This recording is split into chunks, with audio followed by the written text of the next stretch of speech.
Kalian tahu nggak sih, mau kalian anak IPA atau IPS, kalian nggak akan pernah bisa lepas dari fisika. Emang nggak bisa dipungkirin lagi, aplikasi dari ilmu fisika itu ada di mana-mana. Bahkan sesimpel kamu buka pintu aja, kamu butuh fisika. Pintu itu kan benda yang diam ya. Biar dia bisa kebuka, pintunya harus bergerak. Berarti kita harus melakukan sesuatu pada pintunya. Ya sebenarnya tinggal diputar aja gagang pintunya, terus dorong, kebuka deh. Bener sih. Tapi coba kalau aku tanya, kenapa gagang pintunya itu dipasang di ujung pintu? Hmm. Nah, biar jawaban kalian kelihatan pinter, pantengin terus video ini.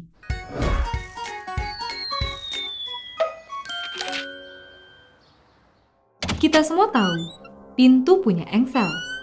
Nah, si engsel itu jadi poros atau pusat rotasi dari gerakan pintunya. Dan ketika kita mau gerakin pintunya, kita harus mendorong atau menarik pintu tersebut. Yang artinya, kita memberikan suatu gaya pada pintunya. Gaya yang memiliki kemampuan untuk membuat benda diam jadi berotasi disebut torsi. Kayak gaya-gaya yang lainnya, torsi juga bisa dihitung. Misalnya, kamu mau buka pintu. Semakin kencang kamu dorong pintunya, semakin besar torsinya. Dan semakin cepat pula pintu kebuka.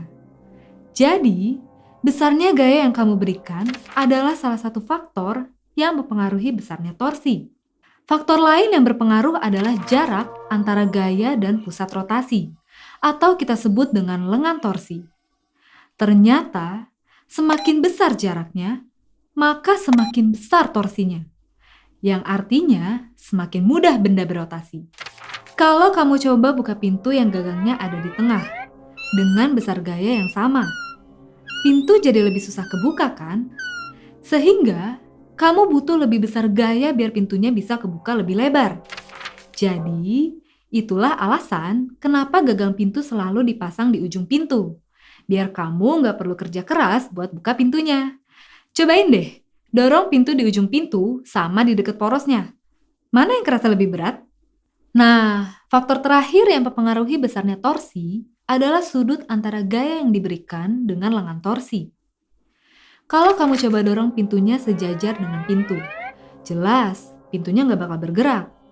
Nah, gaya yang bisa bikin pintunya gerak adalah gaya yang arahnya tegak lurus terhadap lengan torsi.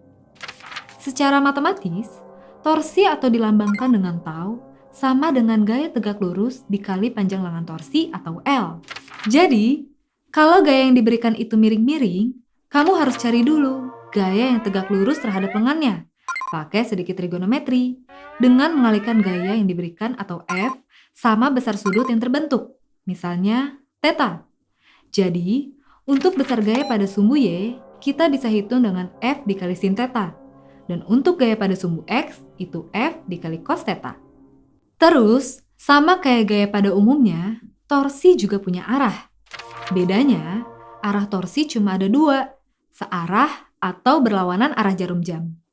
Kedua arah torsi ini dibedain dengan memberikan tanda. Positif buat arah torsi yang berlawanan dengan arah jarum jam, dan negatif buat arah torsi yang searah jarum jam.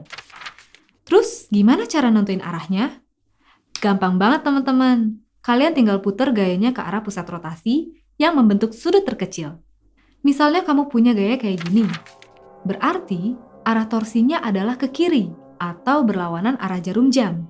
Karena sudut yang dibentuk kalau kamu putar gayanya ke kiri lebih kecil daripada kalau kamu putar ke kanan.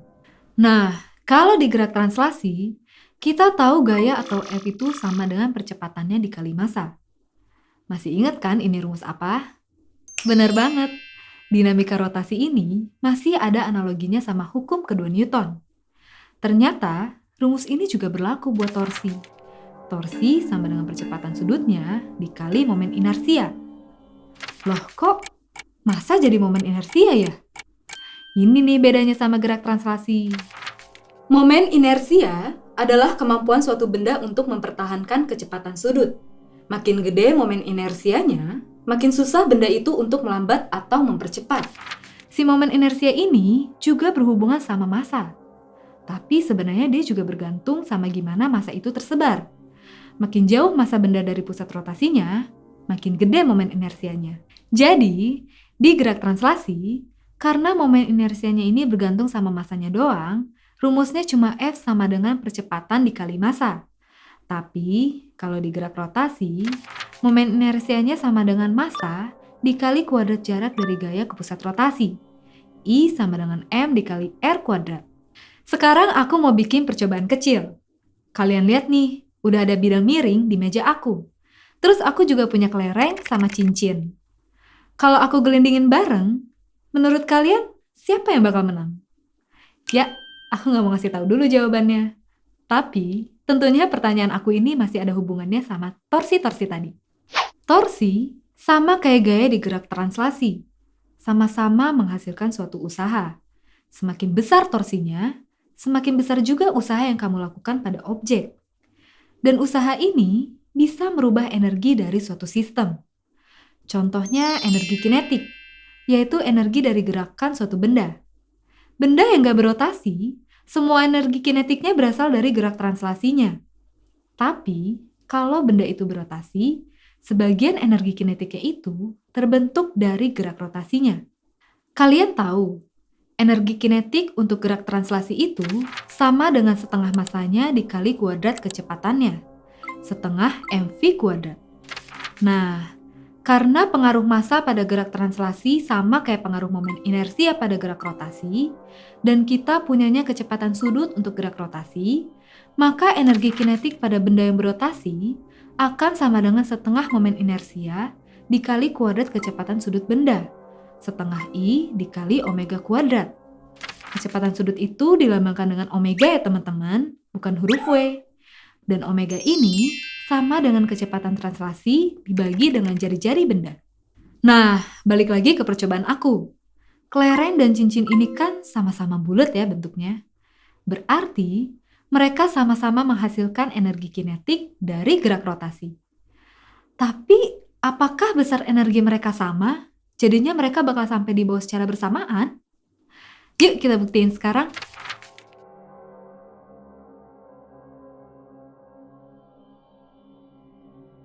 Wah, ternyata kelereng duluan yang sampai di bawah. Kalian tahu nggak kenapa?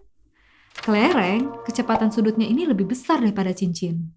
Dan yang bikin kecepatan sudutnya itu lebih besar adalah karena kelereng punya momen inersia yang lebih kecil daripada cincin.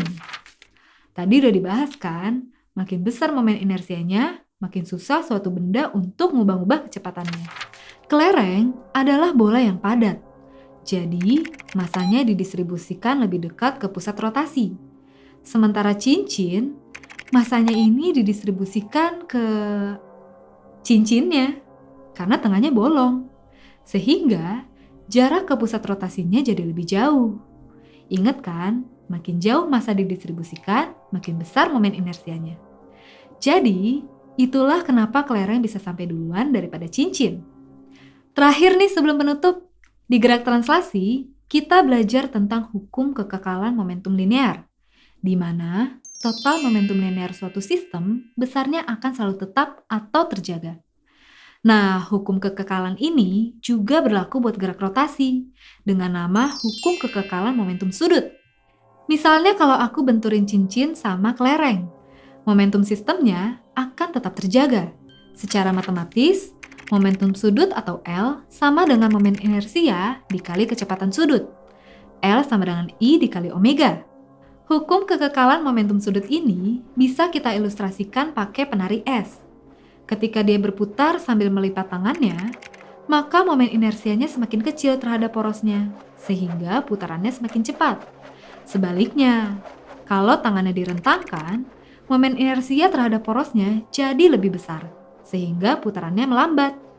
Nah, karena penari berputar di tempat, maka resultan torsinya sama dengan 0. Sehingga, momentum sudut penari adalah kekal, atau secara matematis dapat ditulis L1 sama dengan L2. Oke teman-teman, kali ini kita udah belajar tentang cara buka pintu dari segi fisika, yaitu dengan menerapkan torsi atau momen gaya. Terus kita juga belajar gimana torsi ini berhubungan dengan kecepatan sudut suatu benda, momen inersia, energi kinetik pada benda berputar, sampai hubungannya dengan momentum sudut. Seperti biasa, kalau kamu mau ngulang lagi materi yang belum masuk ke sini, kamu bisa klik timestamp di bawah video ini. See you!